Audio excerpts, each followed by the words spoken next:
Alright, here we go with Chapter 3 in Bayonetta for the Xbox 360.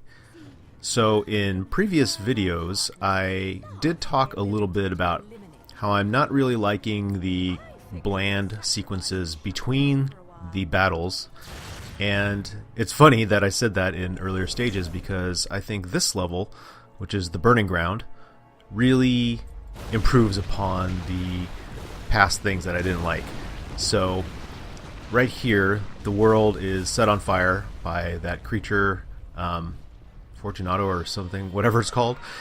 And I'm guessing there's a relation there. I've taken a quick look at some of the backstory for Bayonetta to get a better understanding of it. And so hopefully by the time I'm deeper into this, I'll be able to speak to the story a little bit better. But I don't think it's super important to the enjoyment of the game. But I really like what's going on here. The world not is only on fire, but the fire does hurt you, and there are enemies that are made out of, it looks like, magma. And if you hit them when you're not in witch time, you take damage, or they're invincible. So you have to wait, and it forces you to evade. And I think that's kind of cool in that it makes you do that. So if you haven't been good at evading before, this level right here forces you to learn. And the area that you just saw before are these sort of like trial areas, and that one you have to basically stay in midair for I think 20 or 30 seconds. And so it teaches you how to do attacks and then do midair jumps and kind of master the timing of that, and in return you'll get an item that will count towards your upgrades. And I believe the one I get there is a magic one. And so that was a new virtue that you had to fight right there. They're pretty cool, and there's a new torture animation that you saw right there with the spinning wheel. And so here you're back into the witch walking, and I really love this again just because you have the fire and brimstone and dogs and cats living together. It just looks really good, and I like that it's so dynamic in terms of where you can run. You can run on the walls, and then it rotates around, and buildings get destroyed. So there's just a lot going on, and so these areas, compared to the just plain city ones or the narrow hallways of before, it's become much more dynamic and interesting to look at. So I think this is great, and so I'm really liking it.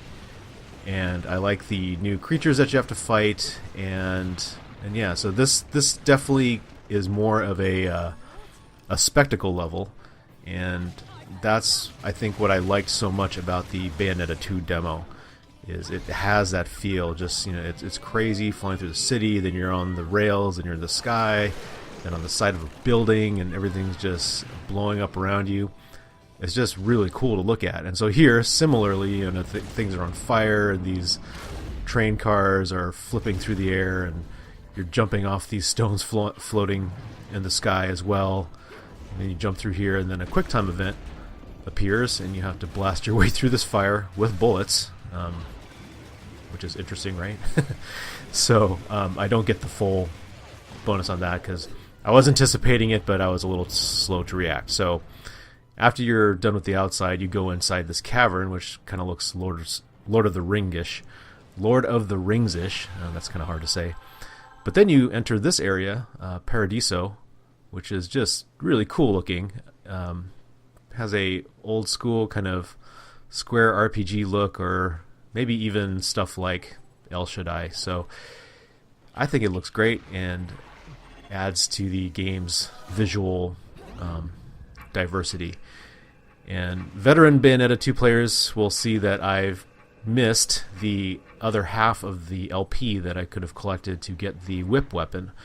So I think that's great that they have all of these collectibles that aren't just in your critical path. You have to explore a little bit to find them.